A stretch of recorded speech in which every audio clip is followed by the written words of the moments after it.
Good morning and welcome to the Breakfast News on Rajya Sabha television this Monday morning. Well, plenty making news as a brand new week begins. I'm Aishwarya Kapoor with you. First up, here is a look at the top stories. Prime Minister Modi to discuss emerging energy scenario in the world with the CEOs of top global and Indian oil and gas companies today. Challenges posed by volatile oil prices and US sanctions on Iran to be among focus.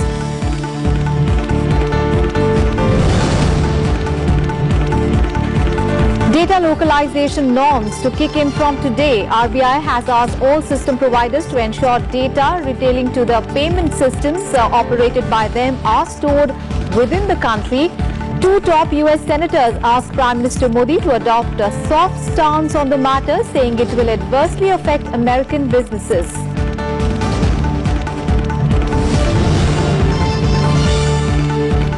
Six new Zika virus cases detected in Jaipur, taking total number of people infected to 61. Rajasthan health officials conducting door-to-door survey in most affected area of Shastri Nagar Center to review the outbreak today.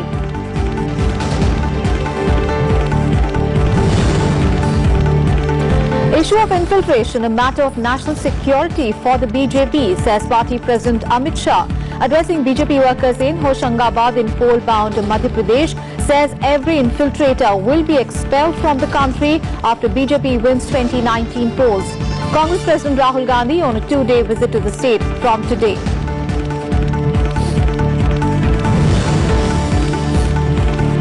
And India make a clean sweep of two-match test series against West Indies, win Hyderabad test by 10 wickets.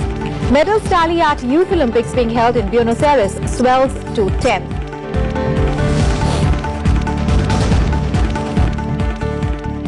A top story this morning, Prime Minister Narendra Modi will brainstorm with the chief executives of top global and Indian oil and gas companies on emerging energy scenario. The meeting, coordinated by the Niti Aayog, is likely to focus on the challenges posed by volatile oil prices and the US sanctions on Iran. The third annual meeting would also discuss ways to revive investment in oil and gas exploration and production. It would also look at the measures to attract investments and the steps for making it easier to do business in India. The first meeting was held on 5th of January 2016 and the second one in October 2017. PTI is quoting sources as saying that Saudi Oil Minister Khalida Al Fali, BP CEO Bob Dudley, Total head Patrick Foye and Reliance Industries chairman Mukesh Ambani as well as Vedanta chief Anil Agarwal are expected to attend this meeting today. And the RBI's data localization norms will kick in from today. The deadline for the global financial technology companies to comply with its data localization norms were till today. The central bank in April gave 6 months' time to the global payment companies to store the transaction details of Indian customers within India. However, the US wants to prohibit data localization to ensure free flow of information across borders. Now, two US senators have called on Prime Minister Narendra Modi to soften India's stance on data localization. They want that measures requiring it represent key trade barriers between the two nations. Data localization requires data about residents to be collected, processed and stored inside the country, often before being transferred internationally and usually transferred only after meeting local privacy or data protection laws. Although domestic companies have welcomed the guidelines, global companies fear increase in their expenses for the creation of local servers. On to some other news now. The ministerial panel under Bihar Deputy Chief Minister Sushil Modi will meet today to examine the modalities for revenue mobilization by levying additional tax under the GST in the case of natural calamities. Last month, Kerala had mooted a plan for the imposition of a cess on goods and services sold within the state to help it tide over the losses suffered due to the recent flood before the GST Council. And following deliberations, the council decided to constitute a 7-member group of ministers under Sushil Modi to look into the possibility of imposing a separate tax under the GST to help states hit by natural calamities and also suggesting scenarios when this tax should be levied. The panel would submit its report to the GST Council by 31st of October. And an Assam government bill proposing to allow companies to retrench up to 300 employees without seeking prior approval of the government has received the presidential assent. President Ramnath Kovind approved the Industrial Disputes Assam Amendment Bill 2017 that will replace the Industrial Disputes Act 1947. Now, it is aimed at pushing the ease of doing business mantra of the government. The amendment seeks to encourage positive business environment in the state under the law. The compensation to a retrenched labourer will be 60 days salary instead of the present 15 days, and no government permission will be required for the retrenchment. The President has also given assent to the Motor Vehicles Haryana Amendment Bill 2018 that the authorities that authorizes the state transport undertaking to operate any vehicle on any route as a stage carrier under any permit. News from the national capital now. The Central Pollution Control Board has said that an emergency action plan will be implemented in New Delhi from today to combat air pollution that has begun to show a trend towards a very poor category. Under the emergency plan called the Graded Response Action Plan, stringent actions are implemented based on the air quality of the city. The measures will be used to include stopping of garbage burning in landfills, enforcing all pollution control regulations in brick kilns as well as industries, stopping the usage of diesel generator sets, enhancing parking fee 3 to 4 times, increasing the frequency of mechanized cleaning of roads, sprinkling of water on roads, among others. Currently, the air quality is in the poor category, but the authorities have predicted that it would reach the very poor category in the next couple of days. A burning of paddy straw every year during October and November in Punjab and Haryana are the major contributors of air pollution in Delhi NCR. Big story from Rajasthan now. 6 new cases of the Zika virus have been detected in Jaipur on Sunday, taking the total number of infected people to 61 now. Now, these figures were issued after a review meeting chaired by Additional Chief Secretary, Medical and Health, and of the infected people, 11 are pregnant women. Today, the centre will review the outbreak of Zika in the Rajasthan state capital. Now, most of the cases which have been reported are from Shastri Nagar area, where fogging and anti-larvae activities are being carried out to prevent the spread of the virus. Till Saturday, door-to-door survey at 76,000 households was conducted and mosquito larvae were found and quarantined in nearly 64,000 households. The State Health Department has also issued an advisory for pregnant women staying outside this affected area and not visit the Shastri Nagar. In India, the first outbreak was reported in Ahmedabad in January 2017 and the second in Tamil Nadu. Both these outbreaks were successfully contained through intensive surveillance and vector management.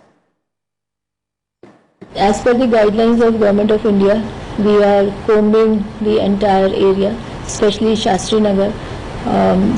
We have surveyed about 60,000 households and vector surveillance is being done, fever surveillance is being done.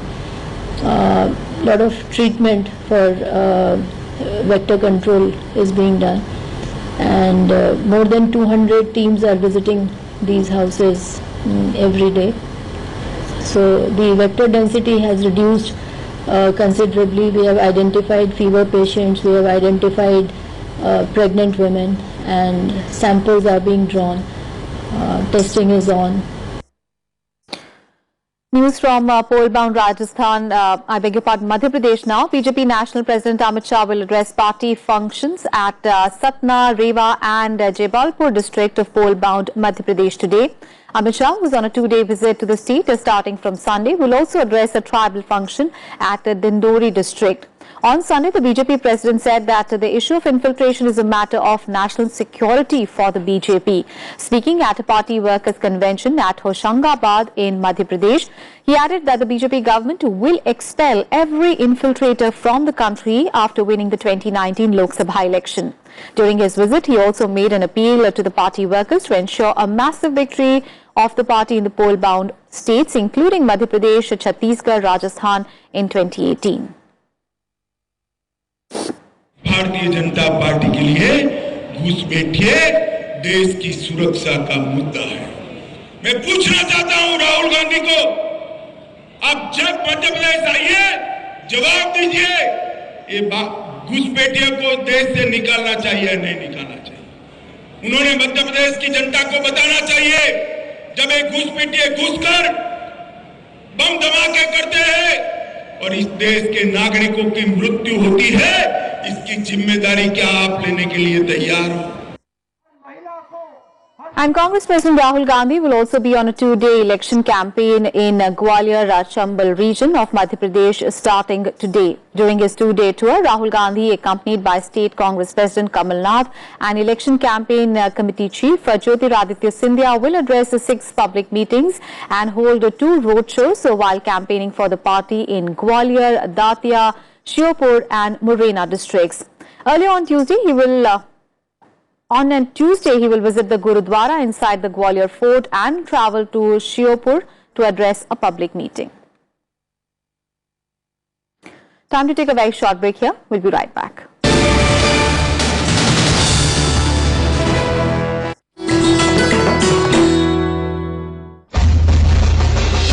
Enter the majestic forecourt of Rashtrapati Bhavan and you'll come across the Jaipur column. A gift to the Viceroy from Savai Madho Singh, the Maharaja of Jaipur, to commemorate the creation of the new capital.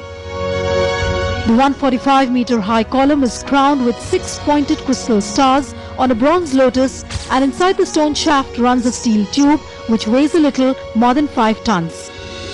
The base of the column has text conceived by Lord Irwin and Sir Edwin Lutyens inscribed on it.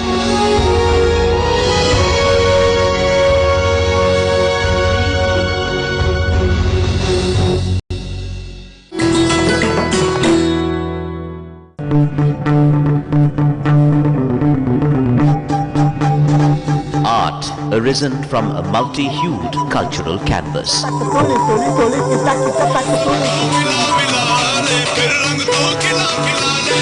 Tradition and cultural fervor dating back centuries.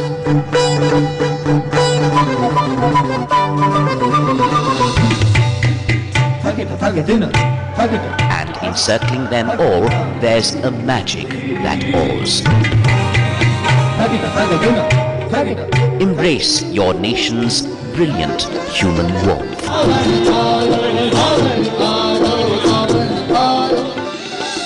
Watch Colors of India, Sundays at 9:30 p.m.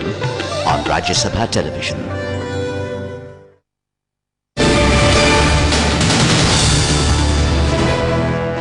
Welcome back after the break. Minister of State for External Affairs M.J. Akbar has rejected sexual harassment allegations against him. He termed the allegations as baseless and wild. In a statement after returning from his official foreign visit, M.J. Akbar said that accusation without evidence has become a viral fever among some sections. The minister said that whatever be the case, his lawyers will look into the allegations to decide the future course of legal action. He added that these allegations have caused irreparable damage to his reputation and goodwill. The minister said that lies do not have legs, but they do contain poison, which can easily result in a frenzy. Remember, multiple female journalists have claimed that they were sexually harassed by Akbar during his stint as an editor. Meanwhile, several opposition parties, including the Congress, have been insisting on Akbar's resignation. A group of Afghan diplomats will begin training from today as part of an India-China joint initiative. The joint training program is being held after an understanding for such a cooperation was reached during an informal summit between Prime Minister Narendra Modi and Chinese President Xi Jinping held in April at China's Wuhan city. The first India-China joint program for the Afghan diplomats will be held till 26th of October. An earlier Indian ambassador to Afghanistan, Vinay Kumar, hosted 10 Afghan diplomats who will be travelling to India for the first India-China joint training program for Afghan diplomats under the aegis or for the trilateral cooperation between India, China and Afghanistan. And 17 Afghan soldiers have been killed and 11 others abducted in an attack on an army base by the Taliban in the western Farah province. Afghan officials say that the attack that began late Saturday continued till Sunday morning in the district of Pusht Road in the Farah province. The Taliban also overran 2 checkpoints near the base, seizing weapons and ammunition. The troops defending the base reportedly received air support or reinforcements as well. And US President Donald Trump has said that he is considering a new family separation policy at the US-Mexico border and that the practice could dissuade immigrants from entering the country illegally. Donald Trump defended his administration's policy of separating immigrant children from the parents on the US-Mexico border, saying that it was needed to secure the border and deter illegal immigration. Donald Trump was earlier forced to end the zero-tolerance policy under which some 2,600 children were separated from their parents after public furor. Donald Trump also reiterated his opposition to a lottery system for immigration and he called for a system based on merit. Donald Trump renewed his view that the so-called chain migration is bad. Remember, chain migration is a program which allows for the non-citizen relatives of the US residents who are living abroad to obtain visas and ultimately, in some cases, citizenship. We need people coming in, but we want them to come in on a merit. We want people that are going to help us. It's very important. We want them to come in on a merit basis. Our country is doing, we're the hottest country in the world, economically, by far. You take a look at us compared to China, compared to everybody else. We're the hottest country in the world. A lot of people are trying to come in. And Saudi Arabia has dismissed threats of sanctions over the disappearance of journalist Jamal Khashoggi and vowed that it would retaliate against such an action. An official source quoting state news agency SBS said that the kingdom affirms its total rejection of any threats or attempts to undermine it, whether through threats to impose economic sanctions or the use of political pressure. US President Donald Trump had said that there would be severe punishment for Saudi Arabia if it turns out that journalist Jamal Khashoggi was killed in the Saudi consulate in Istanbul. Saudi Arabia has been under intense pressure since Khashoggi, a prominent critic of Riyadh and US President, also disappeared on 2nd of October after entering the Saudi consulate in Istanbul. And inspired by India's Aadhaar initiative, Malaysia plans to adopt a similar model for its national ID card system. The Malaysian government is considering bringing changes to its national identity card system to target the delivery of welfare schemes. The amendments to its national ID card system would also be initiated to prevent duplicity and fraud in the government subsidies. Prime Minister Narendra Modi, during his visit to Kuala Lumpur in the month of May, had offered Malaysia's Premier a collaboration on issues in which India holds expertise, which includes the Aadhaar initiative. As the Malaysian cabinet gave the nod to the partnership, Malaysia's Minister of Human Resources led a delegation of senior officials to India last week, and this delegation met with the ministers and officials here and explored whether certain features of the Aadhaar system can be adopted in Malaysia. The Maldives Supreme Court will resume hearing today on a complaint filed by outgoing President Abdullah Yameen to cancel the results of the presidential elections held last month. The President's legal team presented their case and the Election Commission's lawyers offered its response during the hearing that was held on Sunday afternoon. The full bench of the Apex Court also heard from the lawyers representing the joint opposition parties who were allowed to enter the case as the third party. The complaint was filed last week by Progressive Party of Maldives, led by President, claiming that it had received numerous complaints from their supporters. And a statement by the PPM said that the vote was the most farcical election in living memory, with the vote rigging rampant and many people unable to cast their ballots. An opposition candidate, Ibrahim Mohammed Soli, defeated Yameen by more than 34,000 votes, which was accepted by the latter a day later. Time for another short break here. We'll be back with more news.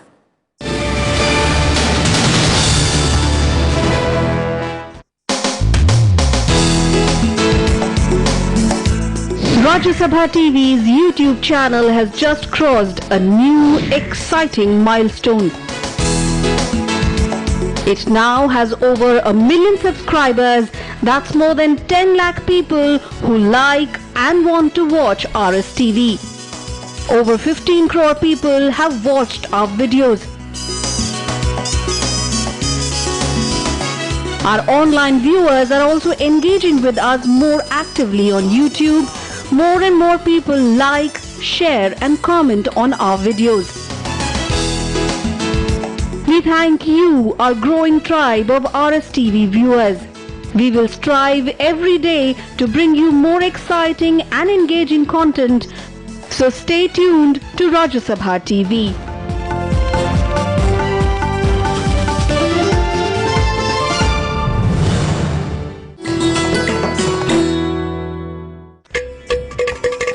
Ghatam, one of the oldest and most unique percussion instruments of southern India. You can play it not only with your fingers, but palms, wrists and heels as well. You'll be surprised, but the air inside the Ghatam reverberates, creating the musical notes. 5 elements of nature, earth, water, air, fire and space make up the composition of this beautiful musical piece, which has found an apt place in most of the ancient books.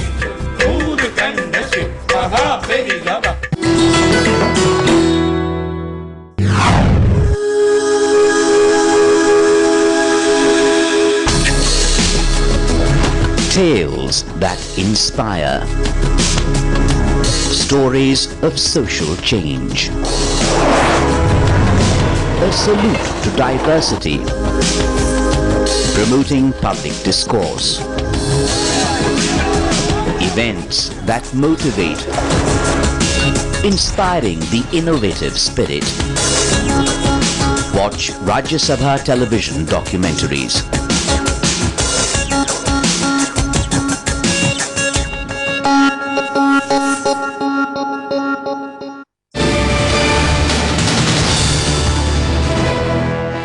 Welcome back after the break, and news from Pakistan now, where the ruling PTI and the main opposition PMLN were neck and neck as the results started pouring in after the by-election in 35 national and provincial assemblies on Sunday. The polling for 11 national and 24 provincial assembly seats were held on Sunday.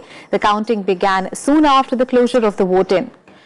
And Dawn reported that Prime Minister Imran Khan's Pakistan Tehreek-e-Insaf, or the PTI, and former Premier Nawaz Sharif's Pakistan Muslim League's Nawaz Sharif, or the PMLN, were leading on 4 seats each in the National Assembly.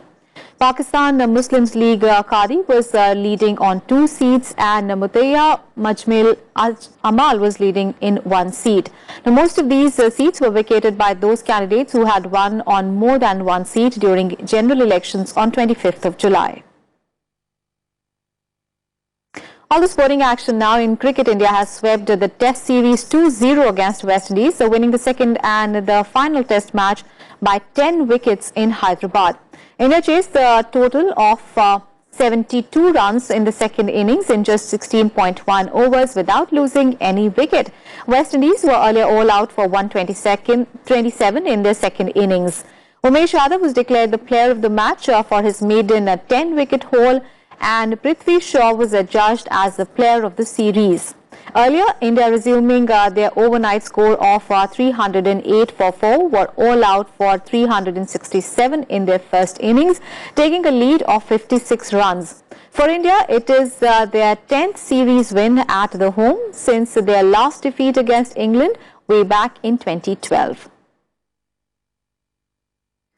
And in the Youth Olympics at the Argentinian capital Buenos Aires, Indian wrestler Simran settled for a silver in the women's freestyle 43-kilogram category competition after she lost to Emily Shilson of the United States in the final bout. Now, this is India's 5th silver along with 3 gold in the ongoing event. The medals are won by shuttler Lakshya Sen, shooter Manu Bhakar and Tabibi Devi in the mixed team doubles events are not counted in the country's total medal tally, as they had paired with the athletes of other countries. And in hockey, Indian men's and women's team both lost their respective final matches.